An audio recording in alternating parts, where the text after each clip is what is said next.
And now, my son, go thy way.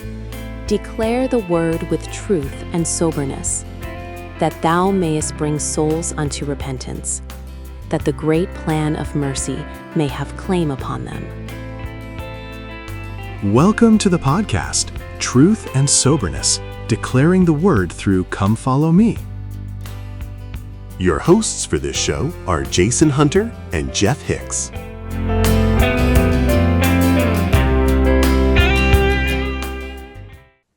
Welcome everyone to another episode of Truth and Soberness. We're happy you're here. We've been out of circulation for a couple of weeks, and we're happy to be back. And we're going to go over some of the information that we've discussed the past couple of weeks in Come Follow Me, and catch up on some of those really great stories. We don't want to leave those behind. As you'll notice behind me, I've got my picture of David and Goliath. It's one of my favorite stories in all of Scripture. And I think we're going to discuss that more in depth in our next episode. But I'm going to leave that up just because I like it a lot. So let's turn the mic over to Jason. Good to see you, Jason. It's good to be here. We've been out for a few weeks because of you were sick, I was sick. I had laryngitis for the past 3 weeks. I'm not even sure if I'll make it through this whole episode before my voice goes again, but it's holding strong so far, and we'll see how far we get. But, I realized that there are some things, doing a podcast for one, that you need a voice. And if all of a sudden that's gone, you're kind of left up to not being able to do that anymore. It's amazing how much we actually use our voices, how much I take that for granted, I think. But we're going to go back a few weeks. We missed talking about Joshua taking the children of Israel into the promised land. We missed Samson. We missed Ruth. We missed several things. And so we're going to go back and cover some of those, see how far we get, and maybe pick up the others with an additional podcast or two in the future to try to catch up, because there's some really good stuff in here. Getting back to Joshua, Joshua mirrors Moses in so many ways. The narrative sets him up as a mirror image almost. The book of Joshua is like a bookend to the Moses experience. So if you were to take Exodus, Leviticus, Numbers, and Deuteronomy, and then stick that together with Joshua, you would have a complete narrative right there. In Exodus, Moses gets a promise from the Lord. He says, I am come down to deliver them out of the hand of the Egyptians and to bring them out of the land unto a good land. But it's not Moses that fulfills that, it's Joshua. When it comes time for that, he tells Joshua, Moses, my servant, is dead. Now therefore arise, go over this Jordan, thou and all this people, unto the land which I do give unto them, even to the children of Israel. Every place that the sole of your foot shall tread upon, that have I given unto you, as I said unto Moses. So Moses gets the promise and Joshua delivers, or it's delivered through Joshua. It's been 40 years since the promise was given to Moses. So Exodus chapter 3 opens up this Exodus narrative, and Joshua chapter 1 closes it, because that's when they enter into the promised land. The Lord continues to tell Joshua that he, the Lord, will be with him just as much as he was with Moses. So it's got to be almost as much of a relief as it is a recognition of what the Lord has in store for Joshua to do. He says, there shall not any man be able to stand before thee all the days of thy life. As I was with Moses, so I will be with thee. I will not fail thee, nor forsake thee. There's some other similarities between Moses and Joshua. Moses sees the Lord face to face on Sinai and is told to remove his shoes because the place is holy. Joshua comes across the captain of the hosts of the Lord, or the Lord of hosts, and is told to remove his shoes because the place is holy. Those are the only two accounts in all of Scripture where someone is commanded by the Lord to remove his shoes because the place is holy. Moses and Joshua. Moses parts the Red Sea, and the children of Israel walk through on dry ground. Joshua parts the Jordan River, and the children of Israel walk through on dry ground. Both Moses and Joshua lead the children of Israel in battle against insurmountable odds and miraculously come out as victorious with the power of the Lord. Both Moses and Joshua call down cataclysms, plagues, and natural disasters upon the enemies of Israel. Moses institutes the Passover on the eve of leaving Egypt for the wilderness, and Joshua observes the second recorded Passover on the eve of leaving the wilderness for the promised land. Um, and if you go through these, the scriptures there, you're going to see comparison and similar all through this. They are the narrative sets them up as equals and as mirror images of each other, and it's really kind of cool to see this Exodus narrative open and close with these two people as equals. You know, Jason, I've always liked the idea of transition from one major leader to another. And we've seen some similarities, and obviously we would have to stretch to make it exact. But in our modern day, meaning since the restoration of the gospel in our day, we saw something similar to that in the transition from Joseph Smith to Brigham Young in the church. And I think it's perhaps noteworthy to mention that at this juncture, just because it's always nice to be able to take biblical teachings and stories and see how they apply in our day and perhaps personally as well. But what do you think of that? I mean, that's it's not exact, obviously, but it is a similarity between the two major leaders in, the children of the Lord. it is. If anything, I would maybe liken Joseph Smith's transition to Brigham Young as Elijah's to Elisha. That everybody knew who Elijah was. Elisha's kind of this no name guy, but when Elijah is taken up into heaven, everybody sees the mantle fall upon Elisha, and there was no question that he was now the guy. With Joseph Smith, Brigham Young wasn't a nobody, but he wasn't Joseph. And when Joseph died, and there was so much question as to who should follow, who should be in charge, when it came down to pretty much Sidney or Brigham, and Sidney got up and made his argument for it being him, and then Brigham Young got up, and from dozens and dozens and dozens of accounts, Brigham Young looked and sounded exactly like Joseph Smith. It was almost as though he was transfigured, and Joseph's image and voice were put onto him, and everybody knew that was a sign that Brigham was to be the one in charge. Um, that's a powerful image and testimony. And at that point, whether you agree with Brigham, whether you agree with anything, you have to agree that the Lord has put His mantle on him at that point, and he's the guy. You may not like him, you may love him, whatever it is, he's the guy, and he's the one that the Lord's going to be working through. I think that's a great way to frame that. And I can only imagine the children of Israel um, seeing that transition from Moses, who had been their leader for so long. But Joshua was there through that most of that time as well, Mm-hmm. as a primary leader. And so I think perhaps it wasn't so profound for them to say, okay, Joshua's our new guy, and we're going to follow him no matter what. Especially when one of the first things he does is take them across the Jordan River on dry ground. It's another miraculous crossing, just like with Moses.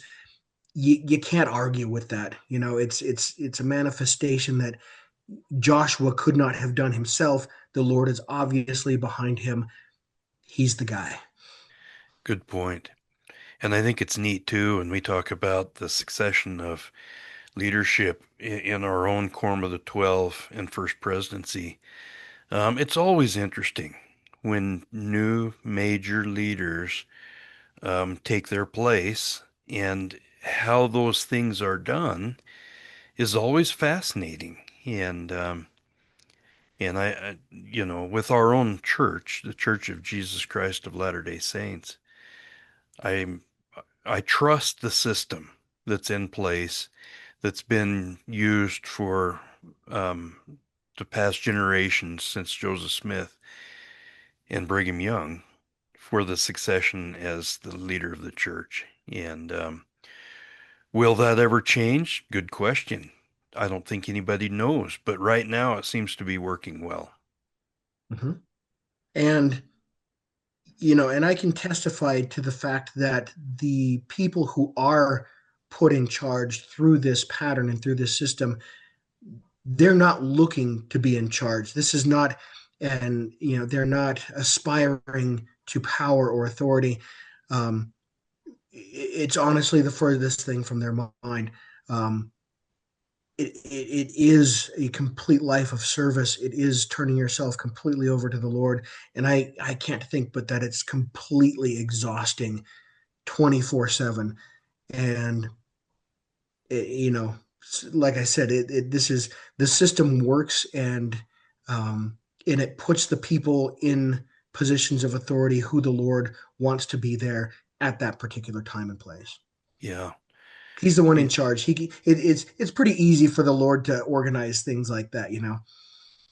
well, and when you think about it, as the way the succession goes in the Quorum of the 12 to the first presidency, um, from from the leader, the president of the quorum, to the prophet, or acting, however it may work out.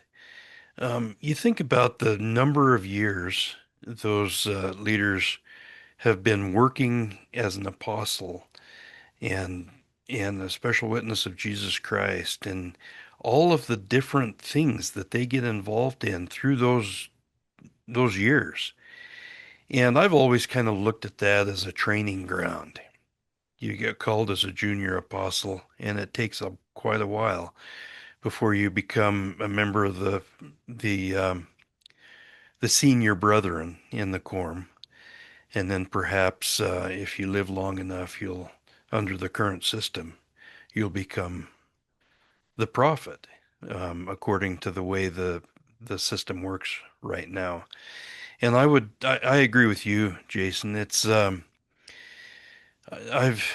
I've seen that happen throughout my life and always been amazed, and also had a strong witness, personal witness, that individual who became the new prophet and leader of the church is the right person for the job. And I've always had that profound answer to prayer, and it's become part of my foundational testimony that those individuals are called of God, and when they become the prophet, they're the prophet, and they do the Lord's bidding. Yep, they do. Um, and like you said, it's something we kind of take for granted in our day that those in those positions have been tutored and schooled for decades. That's not something that they had the luxury of back in Joseph Smith's day. They were new. They were tops, had 5 years, being a member of the church and being in and working with the priesthood and trying to organize people. Everything was up in the air. Everything was chaotic. It was a mess. And a lot of those brethren fell away or apostatized or didn't agree with something and was led astray. But over time, as time went on, and people were now in these positions, having a grown up in the church, or b associated with elders and prophets for many generations, we get to the point now where you're right. If you get to be a senior member of the Quorum of the 12, you've been a member of the 12 for decades. And before that, you were probably a mission president or a stake president or a bishop or something else like that. And you have been tutored and trained and come up learning how to recognize the Lord in your life and how to know His will. Um, I think it's actually interesting that President Oakes, our current prophet, never had any kind of a calling before he was called to be an apostle. Not even like a Sunday school teacher. He just, like some of us, I don't have a calling currently in my ward. Fingers crossed. You know that maybe that will continue for a while because it's difficult with my job to always be there on Sunday and fulfill a calling.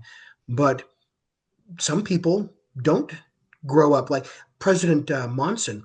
He was a mission president and a bishop and a stake president and then an apostle all before the age of 36.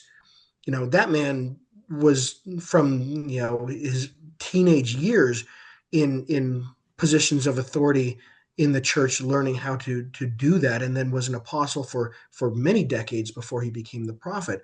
Um, but nevertheless, it is decades of tutorship and scholarship before they reach that point, at least in our day and time right now. Yeah, for sure. I might also throw in an interesting side note on the leadership in the church. And I just want to mention this because it's something that I've noticed throughout the years and working at church headquarters for so long. Um, I saw firsthand the companions of these men who become apostles and a prophet. Every one of these individuals have companions that are just absolutely stellar. Every single one, and I've known a few of them um, personally and been had conversation with them at one time or another. And I've always been impressed just how incredibly um, great those women are. And I Mm-hmm. just wanted to mention that. And and as we understand the incredible mantle of leadership that our apostles and higher leaders in the church maintain, those companions of theirs are just wonderful individuals and great in every sense of the word. Absolutely. Um, let's continue with Joshua, and we're going to talk about Jericho. And I think that everyone's at least familiar with the fact that Jericho fell when Joshua was there. I know growing up, we used to sing campfire songs, Joshua fit the battle of Jericho and the walls came tumbling down. Um, it's a hugely famous story, but um, there's a lot of symbolism involved in this story as well. The destruction of Jericho references the creation period. It references the Passover. Um, Joshua observed the Passover right before this, and it says of all the stipulated festival sacrifices, it was the Passover that confirmed a person's full participation in the community of Israel. For a male, being circumcised was a necessary condition for taking part in the rite, as is made clear in Exodus. The celebration of the first Passover took place on the eve of the departure from Egypt, and so this second Passover marks the liminal moment of leaving the wilderness for the land, as the first Passover marks the leaving of Egypt for the wilderness. And in preparation of this Passover, the males were circumcised, which apparently was something that was not done during the entirety of their wilderness wandering. Another Passover motif is when Rahab um, marks her residence with red and avoids destruction, which takes the rest of the city.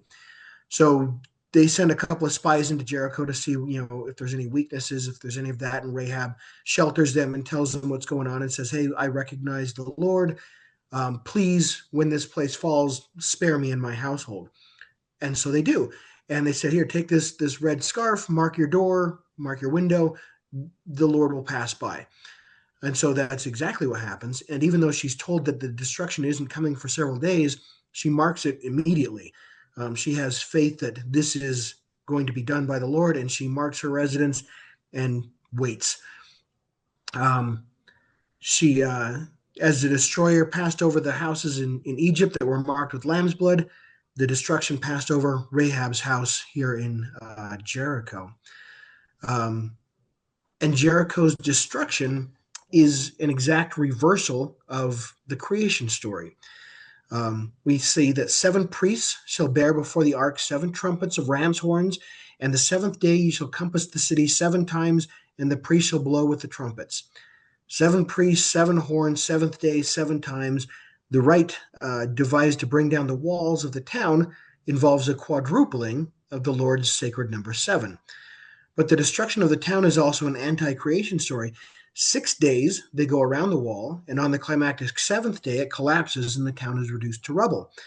What was a city with people, beasts, plants, water, and land had now been decreated after 6 days and turned into dust, a basic chaotic element, something we see, at the very beginning of the creation story. And so we have a lot of symbolism in this very famous story of Joshua taking down Jericho. What a great story. And Jason, as kind of a side note, I have a weekly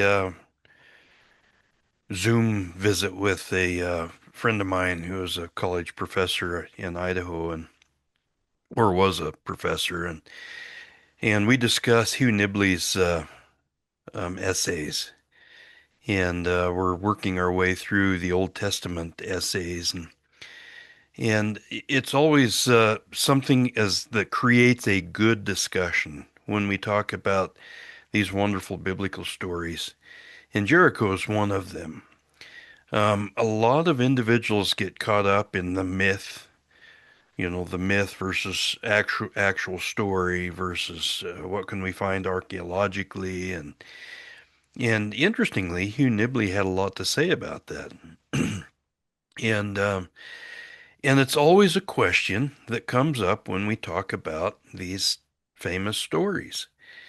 And I just want to insert something here, that I'm in this group of individuals that believes most of the biblical stories that we have recorded actually happened. And they were recorded and described, and things happened according to the way the writer described them. And perhaps if we try to adjust our thinking so that we can take in the and understand what happened, that was, what recorded in the story, whatever it might have been, we perhaps can understand that these things actually did happen. There was a great flood, and these children of Israel actually did walk through the desert for about 40 years until they were able to enter the promised land. And so anyway, I just wanted to bring that up because it becomes a point of discussion throughout our study of the Bible on various levels, especially in the Old Testament. And I'd like to have some input from our listeners, if anybody would like to do so, to get their perspective on that,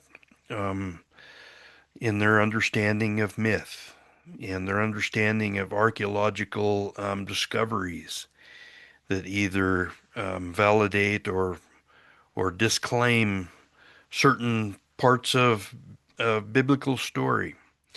Anyway, what are your thoughts on that, Jason, as just kind of a side note?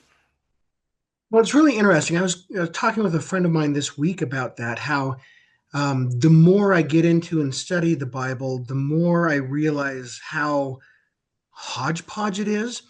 That there, as Dan McClellan will say, there is no unilateral voice of the Bible. You can't just say, well, the Bible says this, because the Bible also contradicts that and says something completely different. And a lot of these stories were written down hundreds of years, maybe 1,000 years after they really happened. Sorry, my voice is starting to leave me here. Um, and so, yes, did they happen? Probably. Did they happen exactly like they said they did? I don't know. They're being told in a very symbolic and a very prophetic way to convey certain information. And I kind of thought of the same thing, like if I were to try and tell the story of the American Revolution and the founding of America. It's a story I'm very familiar with. Um, and if I were to sit down and write without, researching it terribly myself and getting all of my sources correct, if I were to simply sit down and write the story of the founding of America, I would be mostly right with what I have. I might get some details wrong, I might get some dates wrong, but overall, it would be a true account of what happened. But if in 2000 years from now, someone were to take my story of it and say, hey, this is gospel, this is exactly what happened, there are no mistakes in this, this is God's word, well, that would be wrong because I'm writing it from memory, from what I was told and what I remember being told from 200 years ago. There's going to be something that is lost in the translation and in the transcription. Did the founding of America happen? Absolutely. Did it happen mostly by what I can remember and write down? Yeah, mostly. Am I going to get something wrong? Sure.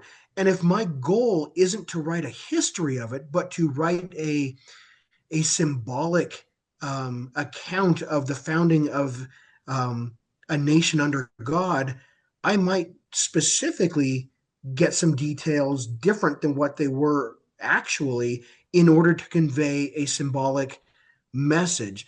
Um, you know, that's kind of where we get stories of, like, Washington chopping down a cherry tree, or Lincoln walking 10 miles to return a penny. These things aren't necessarily what exactly happened, but they're there to teach something and to show that these men were honest, and they had integrity, and they were people that you could look up to and who would go above and beyond to make things right. Whether or not those things actually happened, they might have. They might be exactly the way that we're told, but that's not the point of them, and that's not the point of these stories. The stories are here to convey different messages, and though they might have happened exactly as they say, we don't know. Archaeologists might argue, and they might be right. We might argue, and we might be right. Let's not argue. Let's read them and find out what we can glean from them, from the message that is there, and see if we can't, enrich our understanding and enrich our lives by what is passed down. Absolutely. And I think that in this discussion, it's always very applicable to give consideration to the different time periods. Obviously, we live in the year, you know, couple thousand, more than a few thousand years from the dates that we're talking about in some of these biblical stories, especially the Old Testament. We're talking about thousands of years of difference. Our perspectives are different, and our understanding of what we're seeing is different. And I think of, obviously a book like Revelations is very symbolic. John brought symbolism in there intentionally. I think some stories, somebody wrote the story down, and like you said, Jason, they discussed it and recorded it long after the event occurred. And some of the information may be a little skewed, some may not, some may be um, extrapolated somebody's vision of what they saw versus what actually happened. There's so many variables. But I think when we're talking about these things, it's always a good idea to try to understand and maybe give grace to some of these stories, and look at them probably primarily from what we can gain um, in our understanding of religious and inspiring and spiritual matters, how they can help us. And should we take some of these things literally? Perhaps we can, if it will help our testimony and expand our understanding and become more than just a story told ad hoc in one of the Bible versions. And so that's kind of like I alluded to earlier. That's kind of how I see it. And I like to take some of these bigger incidents and say, yeah, that could have happened, and perhaps the way it was described is exactly how it did happen. I don't know, but what can we gather from that? Is my faith going to be increased? Is my understanding of spiritual matters going to become more broad? That's the question. Yeah, and I'm thinking about that. We talk about myths and stuff like that. Your picture there of David and Goliath, I think, is a perfect example of that. How often do we hear, oh, it's a typical David and Goliath story? I mean, that story has become the archetype for all stories that we tell of the little man overcoming the big man. Um, you know, was this, was the story of David and Goliath patterned after a previous trope that of the little guy defeating the big guy? I don't know, but that's certainly become one. I mean, it's almost universal to call it like a David and Goliath story, or a Cinderella story is another one. We talk about the in sports a lot, the Cinderella story. These things are very visually rich when we say something like that. I also think that they often, if they weren't being told literally, they get their inspiration from something that happened literally. A few years ago, I was reading about this place. The people writing the article said that it was quote unquote proof that Sodom and Gomorrah was real because this particular thing happened. And what this particular thing was a giant meteor or fireball that hit somewhere in the Middle East, maybe close to where Sodom and Gomorrah had once existed. But this fireball, what it did is when it came into the atmosphere, it exploded with such power that it took the sea that's near there and vaporized it and sent waves of molten salt so far inland that it destroyed the entire area of what had been a fertile growing place into a complete infertile wasteland. It could never have been planted again after that because it had been turned into a completely salted land. But if this were Sodom and Gomorrah, and if Lot's wife had turned back to go in there, and she had been covered in molten salt from a meteorite, she indeed would have been turned into a pillar of salt. Um, is that exactly what happened in this instance? Who knows? Yes, there was a fireball. Yes, that did happen. They can show that those particular events happened, but was that Sodom and Gomorrah? Is the person who told the story of Sodom and Gomorrah familiar with that fireball hitting that region and is comparing the two? Is that why it was said that she was turned to salt? Who knows? But you can certainly see where these stories, if they aren't giving the inspiration for these other things, at least receive their inspiration from some of these archaeological events. Absolutely. I'm glad you mentioned those things. That's a good perspective. And maybe a little tickler for our David and Goliath story that we'll discuss coming up in another episode. I did some research and kind of broke down the various sides there, David versus Goliath, and I came up with some interesting data that would suggest that David had every advantage in that fight. Goliath had very few. And I'll describe that in more detail when we talk about that story. But if I was a betting man sitting on the sidelines, um, casting lots on who would win that fight, knowing what I know, I think I would bet all my money on David, and I'll tell you why when we discuss Yeah, I that. look forward to that. That's interesting. Um, Speaking of a David and Goliath type thing, um, let's talk about Gideon and the Midianites and Amalekites.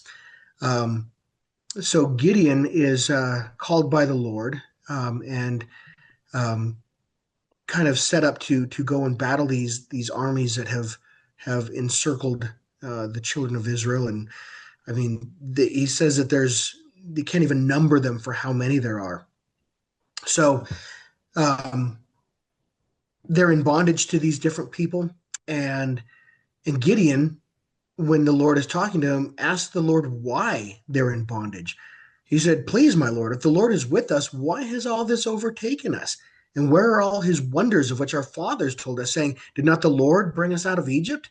And now the Lord has abandoned us and given us over to the grips of Midian." And the Lord says, "Go in this power of yours," which the Lord now empowers him, "and rescue Israel from the grip of Midian. Have I not sent you?"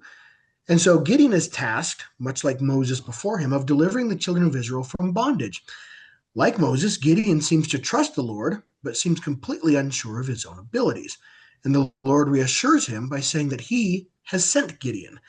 When it comes to time to do battle, Gideon's army stands at around 32,000 men.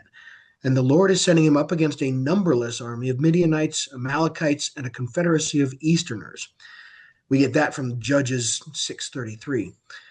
And also in Judges, it says, "And the Midianites and the Amalekites and all the children of the east lay along in the valley like grasshoppers for multitude, and their camels were without number, as the sand by the seaside for multitude."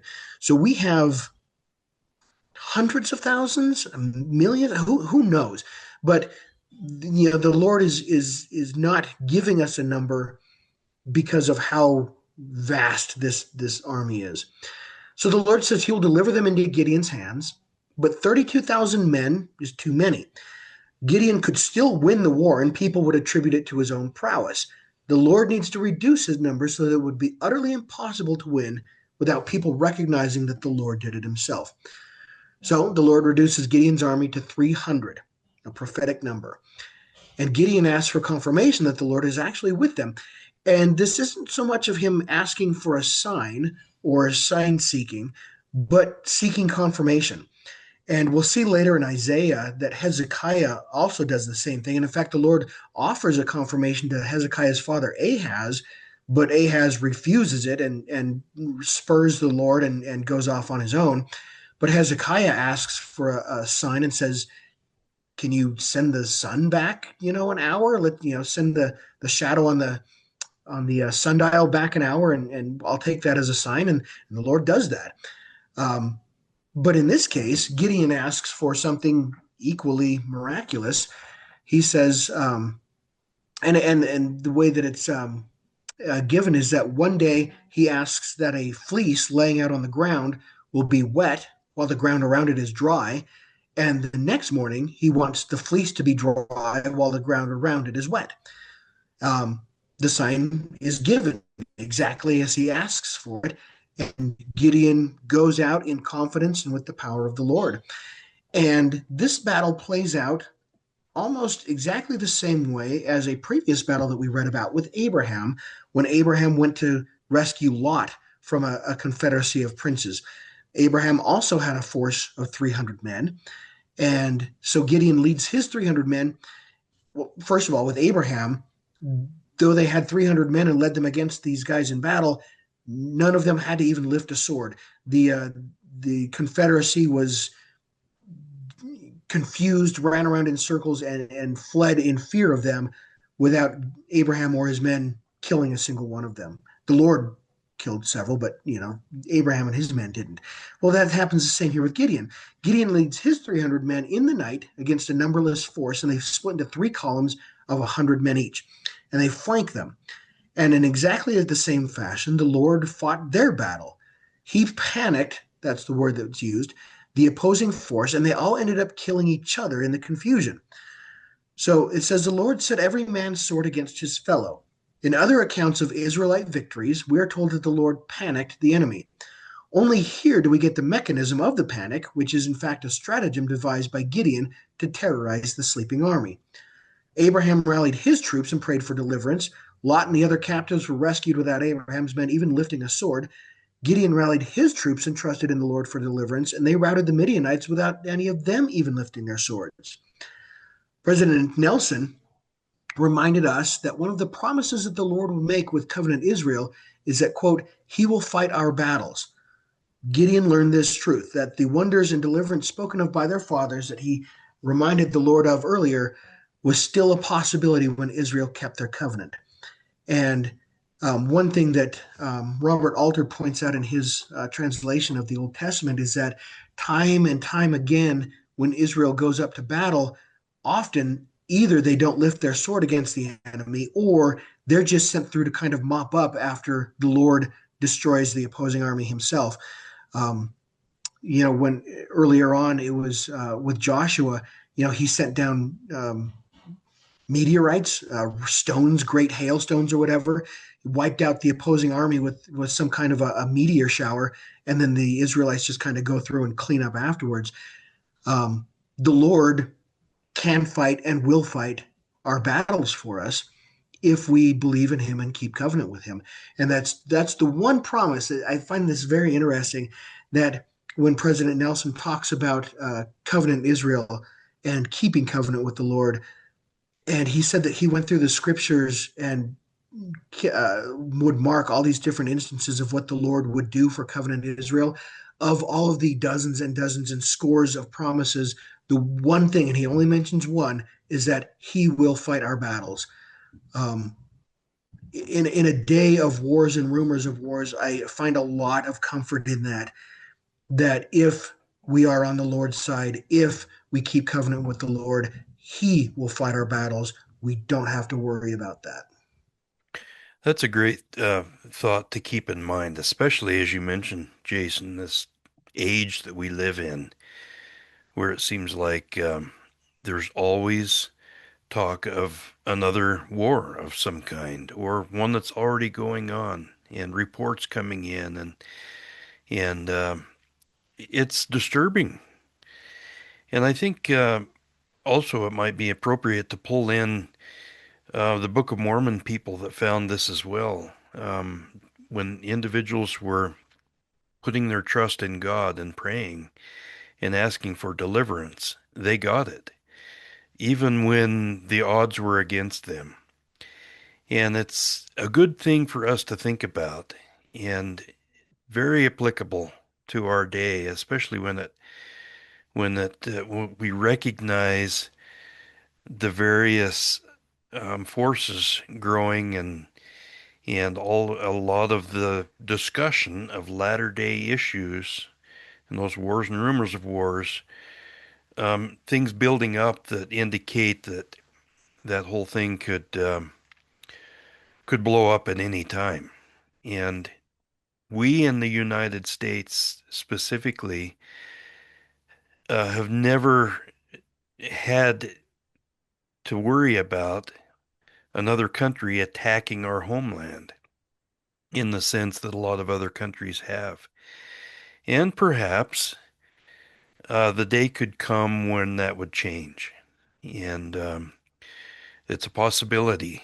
And it's something I know that a lot of people have thought about, if not discussed. And I personally have laid out different scenarios where something could occur, or a conflict could occur on our own soil with another country. So anyway, it gives me great hope and confidence, spiritual confidence, in trusting in God as a covenant keeping person, and belonging to a covenant keeping family. And I think it's important to maintain that. Absolutely. If only for that reason, right? But there are so many more.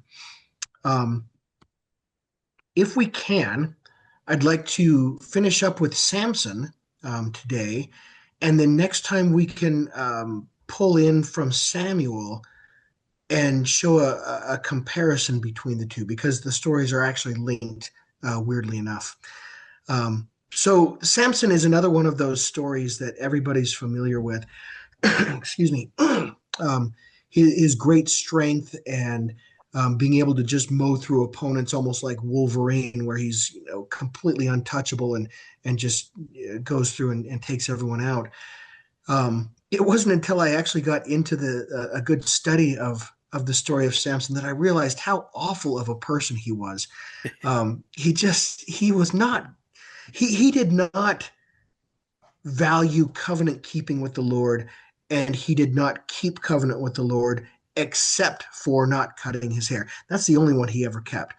Um, as a Nazarite, the Nazarite vow specifically means that he cannot drink wine. He's constantly getting drunk. He can't be near dead bodies. He constantly, A, creates dead bodies, but B, he also grabs the jawbone of an ass as a weapon. So right there, he's grabbing, pieces of a corpse to go after other people to make corpses. He finds a dead lion and eats honey out of its stomach. He's breaking kosher laws left and right. He's breaking his Nazarite vows left and right. He just doesn't care. And at the beginning, we're told that he's going to begin to deliver Israel, right? He doesn't. And the only thing he ever does is seek personal vengeance against the Philistines for wronging him in some way.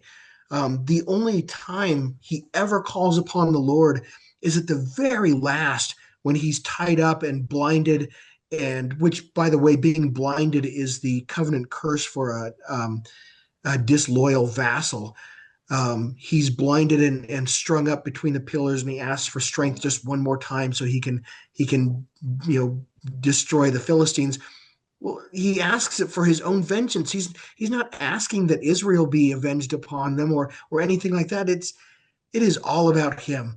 And so, like I said, we're going to compare and contrast with Samuel later, but the word Samson itself, the name Samson, um, has the on suffix on the end of it.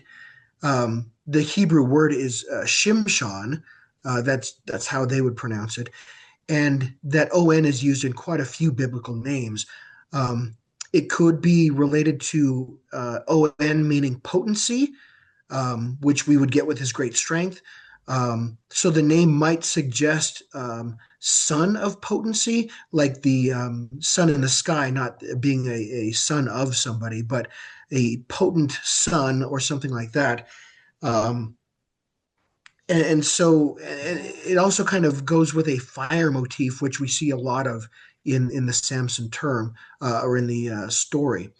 So, in terms of mythological patterns, this figure also bears some resemblance to Hercules, a muscular hero who performs arduous labors and is related that way. So, as a kid, um, I liked Samson. It was, again, a great story. Like I said, Wolverine-like prowess out on the battlefield. Who wouldn't want to be like that? But unlike other judges, like the prophet Deborah, he's a scoundrel. He's violent. He's immoral. He breaks kosher laws. He marries outside the covenant. There's nothing about him that we would want to use as an example of covenant keeping or piousness. He kept that one vow, though. And this is kind of where I get, I don't know if I get hung up on it, but the Lord keeps his covenants with us, even if all we do is keep one covenant out of 100 with him. He will bless us according to what we do keep. And that one covenant of having great strength, if he would not cut his hair, was kept by the Lord. The Lord didn't say, well, you know what, you aren't keeping any of these other covenants. I'm just going to exclude you. I'm going to cast you off.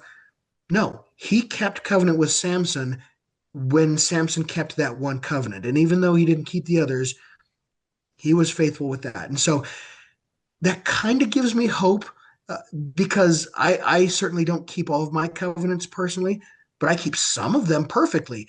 And I can take faith and solace in the fact that I can receive blessings for the things that I do keep well and for those that I am perfect at, because there are so many that I'm not, but I'm trying. Maybe Samson wasn't, but the Lord will bless us according to what we do keep as far as covenants. I love that Just story. Like you, Jason, I grew up thinking about Samson as kind of like a superhero.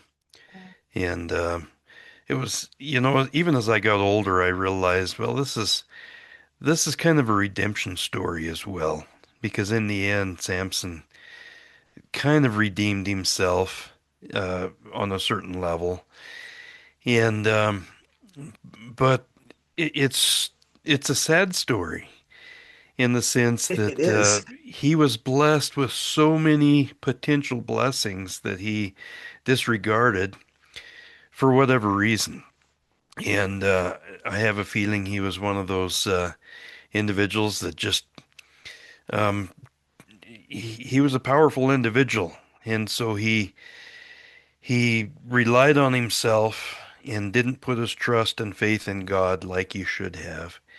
And not to mention a lot of the covenants that he should have kept because of who he was. And anyway, it's a sad And story. so it is. So keeping all of that in mind, before we get into Samuel with our next episode, for those who are interested, go through and see if you can find similarities or contrast between Samson and Samuel, because there's a lot, and it's really interesting how these narratives are set up. Um, but like you said, this is a kind of a tragedy with Samson. But the narrative points has a lot of imagery in it. Like his name might suggest, fire is in this a lot, and fire is judgment imagery. It's also a theme like Samson, like so. Fire, which blindly sows destruction and then burns itself out in the end, is a perfect metaphor for Samson. Um, but we get the messenger of the Lord ascending to heaven in the flame of the altar at the very beginning. Samson's wife and her father's house are threatened with fire. Samson burns the fields and grain of the Philistines. Samson's wife and her father's house are actually burned later on. The ropes on Samson become as flax burning in the fire, and Samson breaks those cords as a fire breaks cords. Um, Numerology, we have so many multiples of three in this story. Samson is involved with three women: his nameless first wife, a prostitute, and then Delilah. Samson is involved with three animals: lions, foxes, and a donkey. Samson uses 300 foxes to destroy the fields with fire. Samson then destroys the three principal products of agriculture in the Philistines: grain, vineyards, and olive trees. Samson executes three major assaults on the Philistines, killing thousands. 3,000 men of Judah come to bind Samson. Samson gives three false ways that he can be weakened. Samson wears his uncut hair in seven tresses. This is a different play on numerology. But then Samson kills 3,000 Philistines when he topples the temple. So over and over and over again, this story is told in multiples of three. Um, Again, when stories were being told orally, to have repetition or prophetic or symbolic imagery like that helps people to remember. So that could be very well why we see this over and over again. Um, and so, like you said, his story is a tragic one in that he had so much potential and then just failed to live up to it for the pleasures of the world. But we do have examples in the scriptures of people who do live up to their potential and who do great things. And if we're thinking of military might, we could look at people like Captain Moroni or Captain Helaman or several others throughout the scriptures where they were in positions of power and they used that power to serve people and to take care of people and to defend people rather than to lavish pleasures upon themselves. Um, and so we can take a lot of learning out of the story of Samson of what not to do, um, especially because he's so human. I mean, good grief! When we look at some of these people like Captain Moroni or Helaman or something like that, we almost can't believe it because of how perfect they seem to be. And then we get somebody like Samson where it's like, oh yeah, I would totally do that same thing. If I had that kind of strength, I would do that. And we can really put ourselves in his situation, but we can also see where it led him and where it took him, and learn that, you know what, I don't want to end up there. Maybe if I were in that position, maybe if I had this much power or authority, I would want to be more like Moroni or somebody else, and be meek rather than, selfish or something like that, or prideful. And so, we can take learning and something fruitful out of this story, no matter what. Yeah, I think it's a classic example of, like you said, Jason, what not to do. And perhaps we could consider the fact that it kind of goes along with the warning of not putting your trust in the natural man or trust in the arm of flesh, but rather to put your trust and faith in God, and and trust the process that comes out of that. Yeah. And Well, I think that that's why we as kids like the story of Samson. It's because as children, we often feel powerless, and we want to be strong and powerful, and beat up everybody that opposes us and stuff. And as we grow and mature, we learn, you know what, it's not always about that. Maybe there is more to it than simply overpowering your enemy like He-Man or something like that. You know, and we grow and mature out of that way of seeing and understanding things. And we can maybe more pattern ourselves after Moroni or Helaman or somebody like that. But that natural man, it's there, and it's enticing. And as children, boy, we don't know any better. Yeah, that sounds good. That's, give me all the popsicles I can eat for dinner, and let me, beat up all the bad guys in town, and I'll be good. yeah. It's more complicated than that, and we grow into that, I think.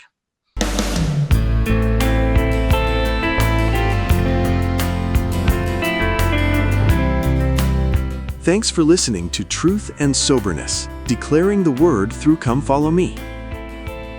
This show was produced by Voice Right Media. Any reproductions or copying of any content of this show are strictly prohibited without the written consent of the owners.